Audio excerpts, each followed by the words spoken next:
I'll take our time here for a moment. It's the second service of the new year. Notice we're having 3 in January. Let's see what we've got here. So we've got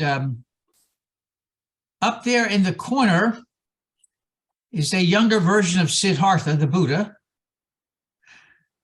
from a remote village called Tampa. We've got a solemn-looking Rick Homer today. Rick, you're looking very solemn today. I'm always solemn. Oh, all right. Christine and John are there with their dog, Rue. Pat Sullivan is here, not chewing tobacco to get rid of her cough. Michelle and Mark are here from Chicagoland. Bobby Vance is back with us. And good to see Bobby. Maureen Sullivan is here with her hounds. Don Schweitzer is in from up in Ormond Beach. Cecilia Alessandro is literally down the street, and Rick and Judy are across the street. Daniel Sorkin, the docent of New York, is up in Forest Hills. Serge Cruz, this is lovely. Serge Cruz was visiting. I have to tell you this. Serge Cruz was visiting in Miami.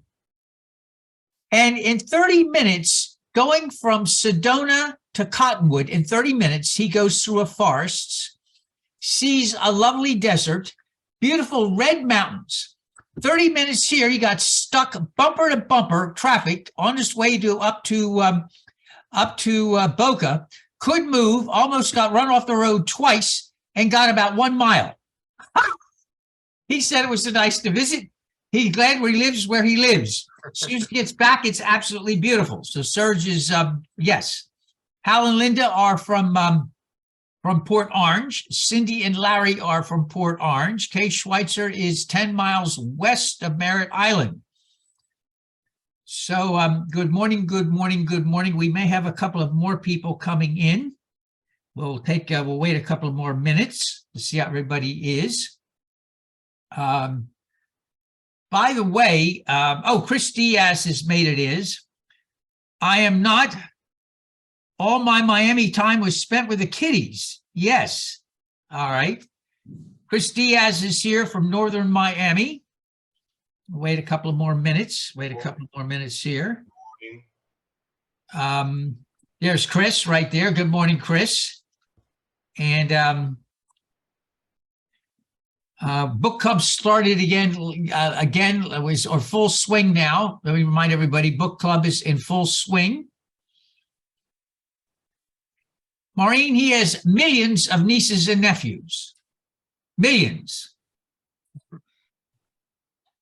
I don't exaggerate. You know, I don't. I did not know that. We were supposed to have pizza, but it never happened. Nice hair, Maureen. I like it. Thank you. That, by the way, is notice a misdirection. She's complaining about the fact they didn't have pizza, and he comes right back with nice hair. Nice move. Very smooth misdirection. I like that. Very smooth. My entire vacation in Miami was spent with the kids playing godfather duties and uncle duties, and it was wonderful. I didn't even know you had brothers and sisters or nieces and nephews. Yep. He has a large extended family, actually. 2 of these, or I don't care. Okay, let's see. There's Christine and John. There's John this morning, looking full bearded, looking like Hemingway. Pat Kincaid is here from Miami. Pat Sullivan does not have a beard. All right, let's go around one more time and say hello to everybody. Pat Sullivan is a beard. She hangs out with her gay friends. I lost that completely. How does that make her a beard? A straight lady who hangs out with gay men is often called a beard. A beard is a nicer term than fag hag. Oh, I just love the way we're starting here today. I just love this. I'm totally wiped out. We're beginning the 3rd week of the new year, and it's already. All right, we'll try this again. We've got a person who is from the remote, tiny village of Tampa who's joining us today, who's doing tech. We've got Rick and Judy here. I see Rick is probably doing duties elsewhere. We got Christine and John here and Rue. They're 4-month-old Jack Russell. We've got, there's John. Oh, he's got multiple screens now. We've got Pat Sullivan, who's ready to strangle her sister. That's fine. We got Michelle Latenzio here and Mark. They're from Chicagoland. Bobby Vance, we're glad to see. I was almost going to go up to, I was serious about that. Maureen Sullivan is here. Let's see, we got Danny Sorkin, the docent of New York, Chris Diaz from North Miami, Don Schweitzer from Ormond Beach, Cecilia Lissandro from down the street, Serge Cruz from Sedona, Hal and Linda from Port Orange, Cindy and Larry from Port Orange. Larry is on next Sunday after the annual meeting. Kay Schweitzer is 10 miles west of Merritt Island, and Pat Kincaid is here in Miami itself, down the road about 15 miles, about 15 minutes from where we live in the hammocks. Okay, so a bunch of announcements if we can to get going. We want to thank Donald this morning for tech and Michelle. Michelle, by the way, if the budget gets approved, will be preaching at least 8 more times this year, at least 8, but the budget has to be approved. Unfortunately for the rest of you, when she preaches, I assist. Sorry. And then Besa is doing a Upaya retreat this whole month, but she's scheduled to preach a lot this year too, and I will be assisting then as well. Okay, some serious stuff. We had an annual meeting next week. Our annual meetings, unfortunately, are not for drama queens. We don't have any money and we don't have a building. When you don't have any money, you don't have a building, there's nothing to fight about. It's really a delight. If somebody gave us $1 million, I want to tell you right now, the arguing that would take place with what to do with that is absolutely unbelievable. You would look at each other and say, how do we get like this? You know, sometimes not having much is a blessing. I'm serious about that. So we have, I sent everybody the financials. I will send them again this week, showing what we took in last year.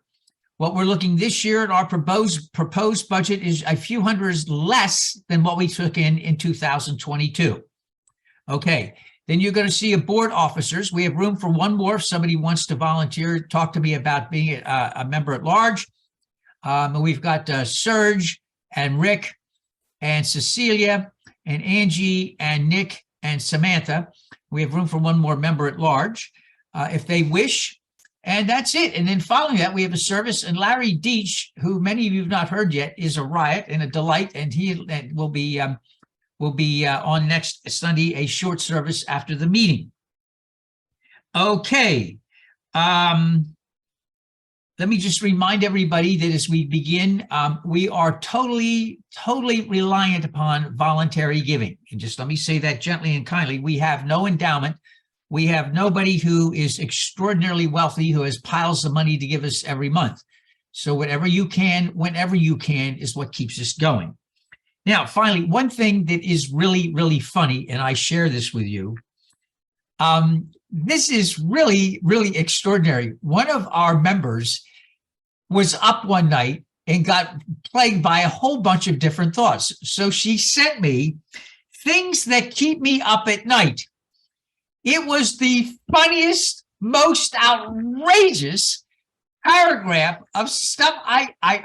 For privacy, I'm not going to say who. It was the funniest thing.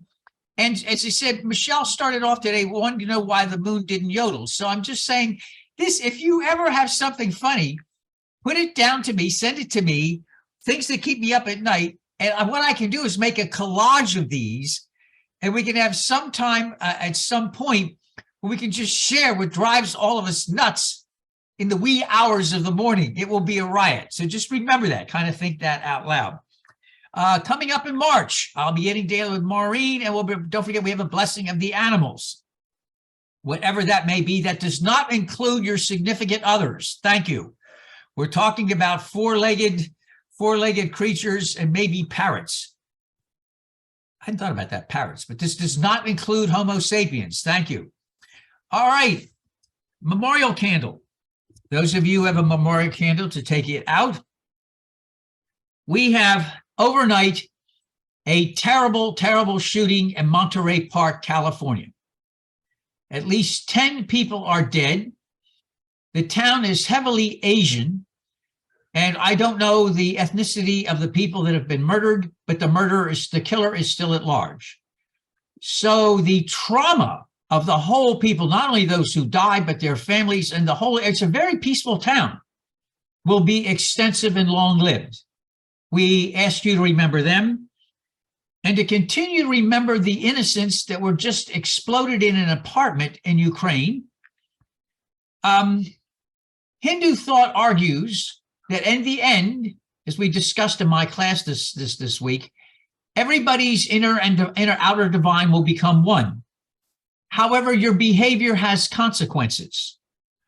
And what we are suggesting is those people that launch missiles at innocent apartment buildings, those people that kill innocent people, though everybody's inner and outer divine become one, these people will have a long, long, long, long way to go. So for those who are remembering those who have had terrible things happen to them, let us keep them in our hearts. Amen. Our introit, a very, very famous piece from the past, taken from the book of Ecclesiastes. If you would, Donald.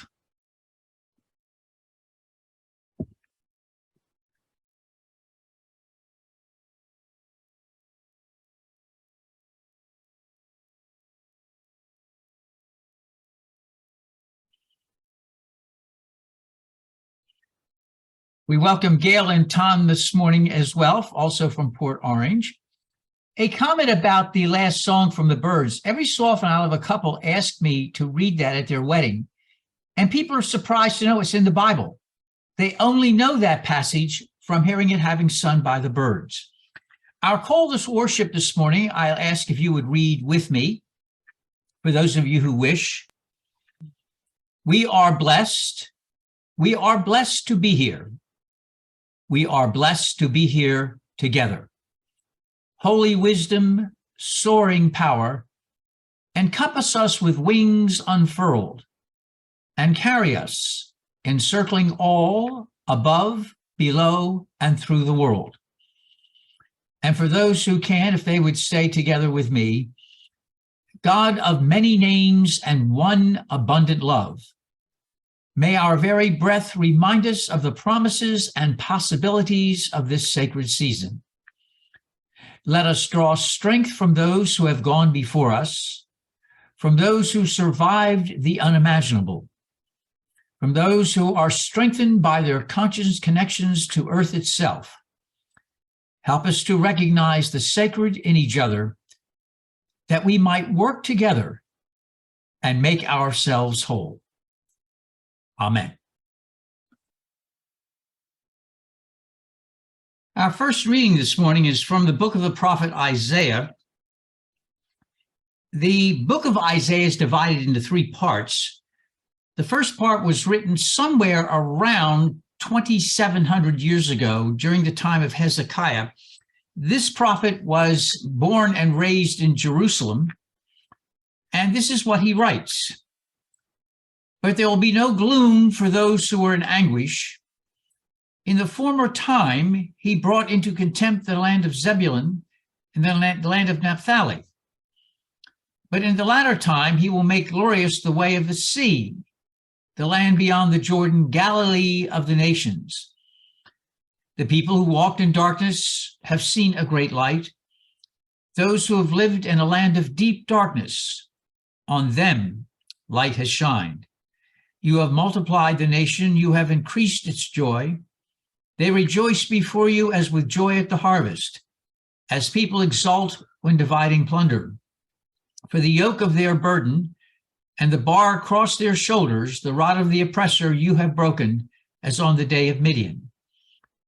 And for those of you who would, if you would read with me responsively by reading the indented part, a short responsive reading.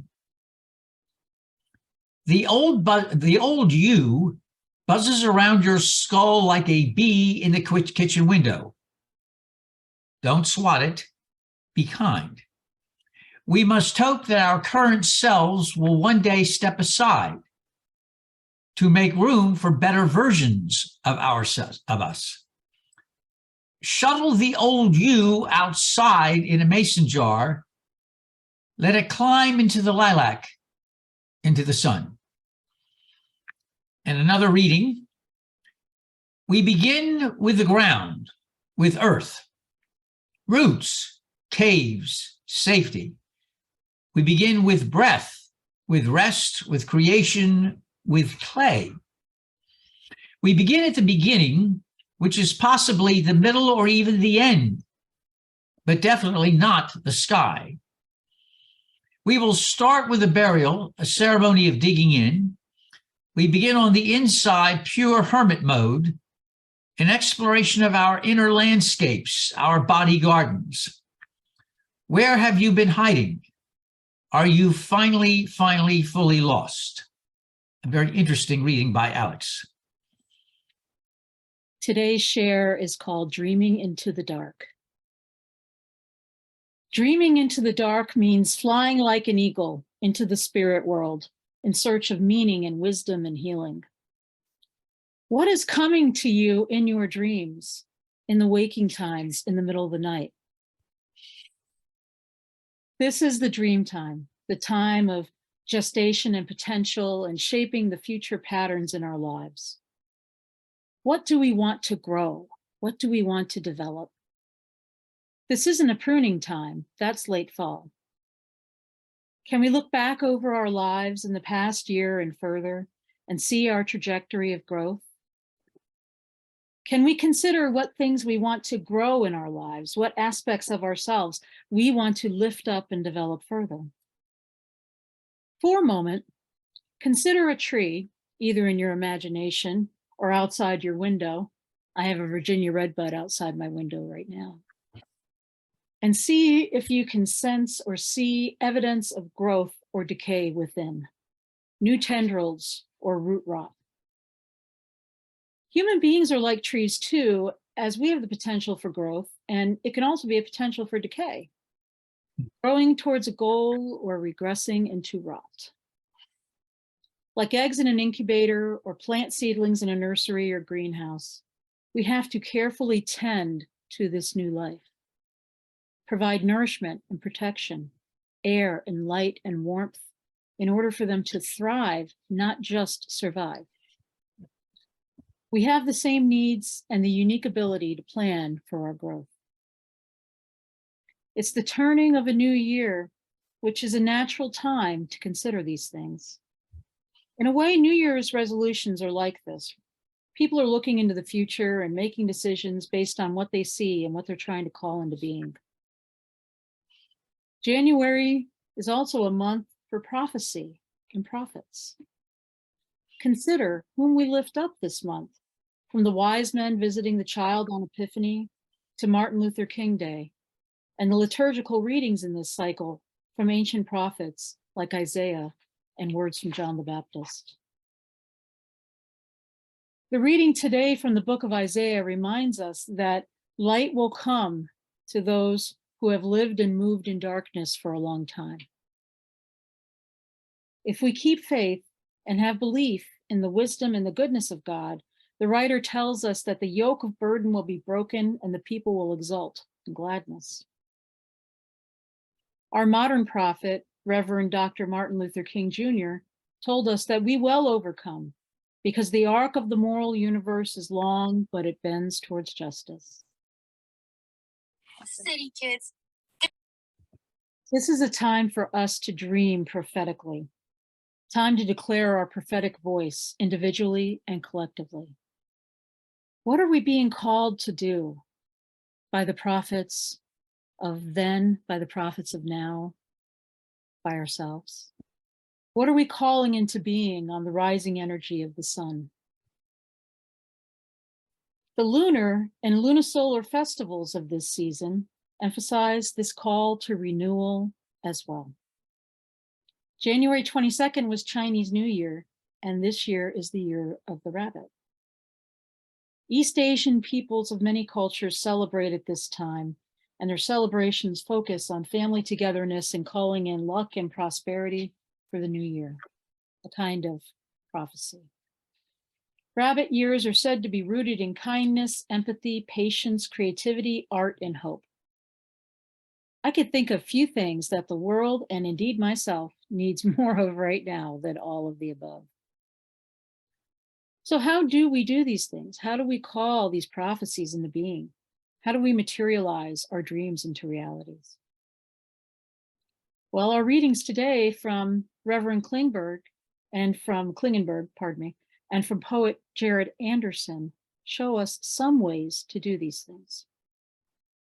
Reverend Klingenberg reminds us that we have to get lost in order to find ourselves, that we start in the dark and in the ground with the common clay of creation, in the safety and the comfort of the inner cave.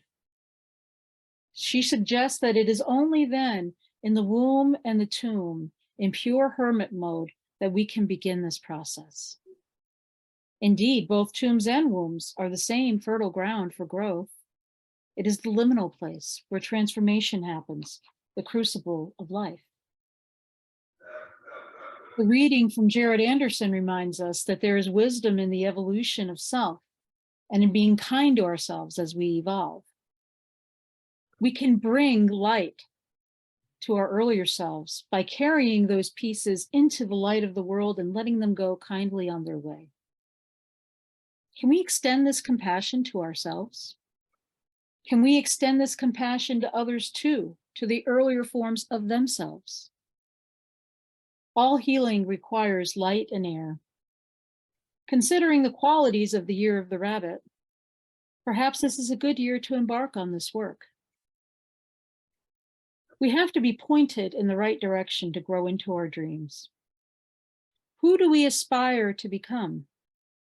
As Spider Robinson, a favorite fantasy and science fiction writer, says in his novels, one must raise up your aspect and take on your attribute. This is a time of resetting the compass to true north, so we have a sound sense of direction. Our compass in this sense is our moral and our ethical orientation, and it's also our spiritual orientation, our aspect, our attribute. As I said in the beginning of this sermon, dreaming into the dark means flying like an eagle into the spirit world in search of meaning and wisdom and healing. That wisdom that we seek is primeval. It's the old stuff inherent in the bones of creation, stars and stones and bones. The wisdom of being grounded in the earth, in the cave and the womb. What wisdom anchors us and roots us? What wisdom lifts us up and gives our spirits flight and buoyancy and direction? One of my favorite spiritual guides for wisdom seeking is Sister Joyce Rupp, Order of the Servants of Mary. She has written many books rooted in her relationship with Sophia, who for Rupp serves as the divine portal to understanding and personifying the divine one. It is a face of God that resonates with her and with me too. When I am dreaming into the dark, she, Sophia, divine wisdom, is who I am seeking to find, to dwell with for a time in the hopes of finding my way for the coming year. Thinking about Sophia and divine wisdom and the ways in which she has been accessed in historical, contemporary, and mythic ways made me think of a hero or heroine's journey to gain wisdom. They go into the proverbial or the literal underground or primeval darkness to gain enlightenment. Hildegard of Bingen, in our call to worship today, speaks of divine wisdom in her prayer. That wisdom will carry us through the different places and states of being, above and below. Sophia, God's wisdom, as noted in various biblical texts, Proverbs, Ecclesiasticus, Wisdom, and Baruch, is feminine and existed in the great void before creation. She revealed God and was God's agent in creating the world. From the Book of Wisdom, I offer you these words. For she is the breath of God and a pure influence flowing from the glory of the Almighty. Therefore, no defiled thing can fall into her. For she is the brightness of the everlasting light, the unspotted mirror in the power of God, and the image of his goodness. And being but one, she can do all things. And remaining in herself, she maketh all things new. And in all ages entering into holy souls, she maketh them friends of God and prophets.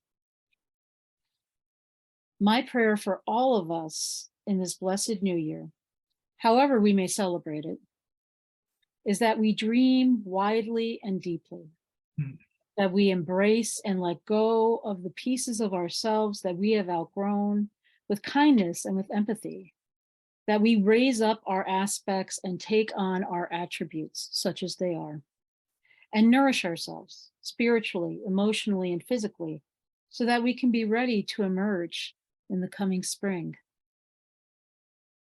Let us gather the wisdom that comes to us in our dreams this winter and listen to its prophetic voice carefully. And may it inform and revitalize our own voices to speak a kinder and more just world into being, to speak and to act. It starts with each of us, and it starts right now. Every moment, with every breath, as the divine is making all things new. May it be so, and may we be the ones to make it so. Amen, Ashe, and blessed be. Amen.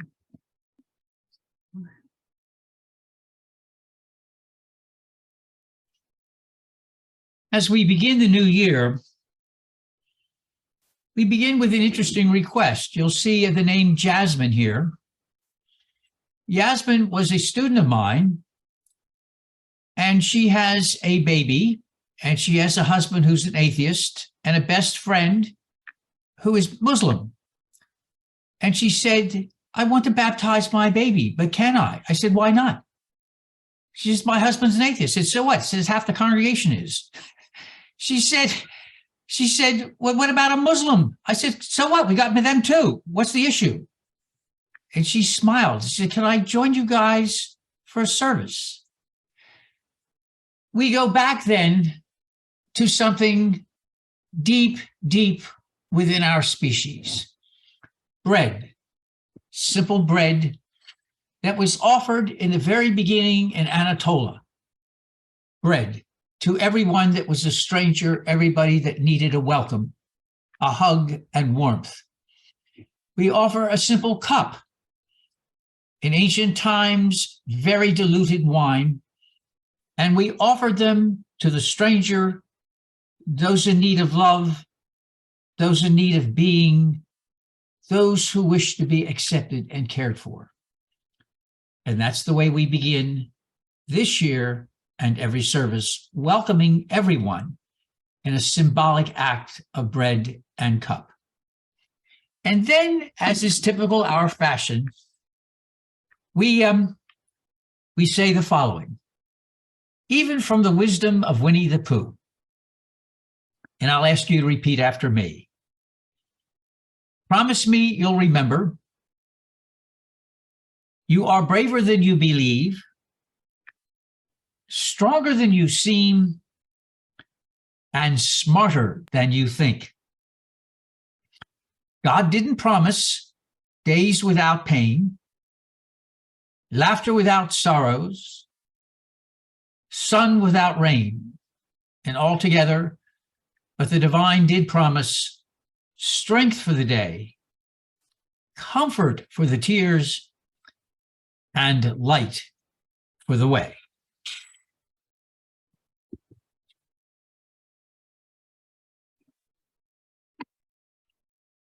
Our concluding prayer today comes from Sister Joyce Rupp from her book, Prayers to Sophia.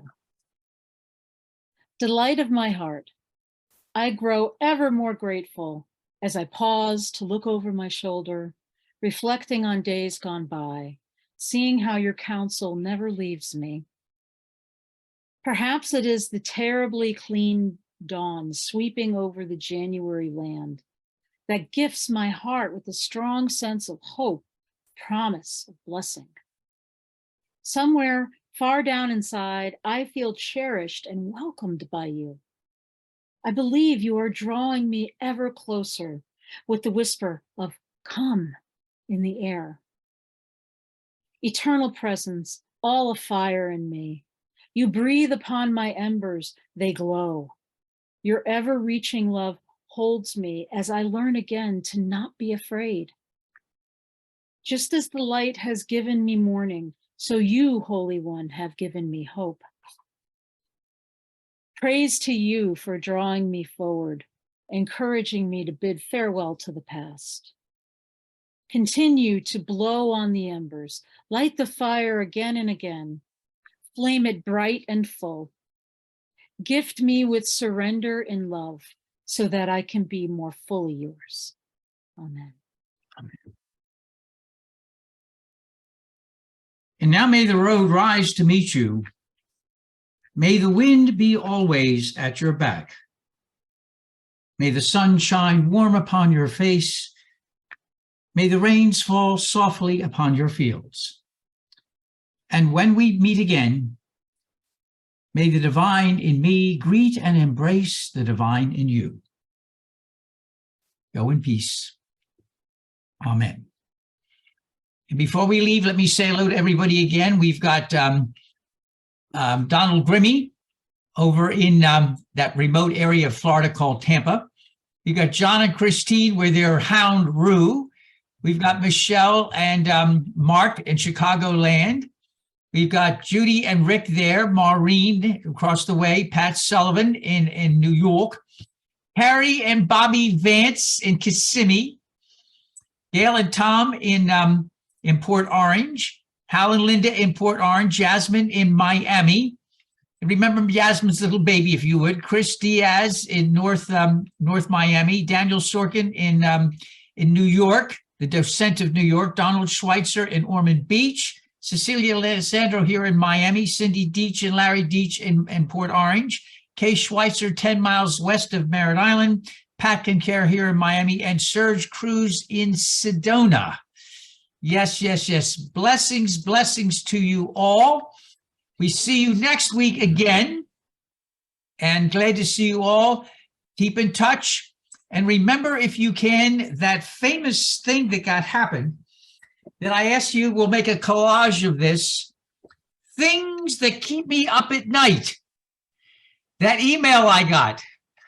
If you have things that keep you up at night, send me an email. I'll protect your privacy. Maybe. Yeah, yes, I will. But it will be a riot. I'm keeping these things. Blessings, blessings to you all, everyone and all. Peace, peace, peace. Good night. Goodbye. Hello. Goodbye. Goodbye, goodbye. See everyone. Bye-bye, everyone. Have a great week. Bye-bye. Bye.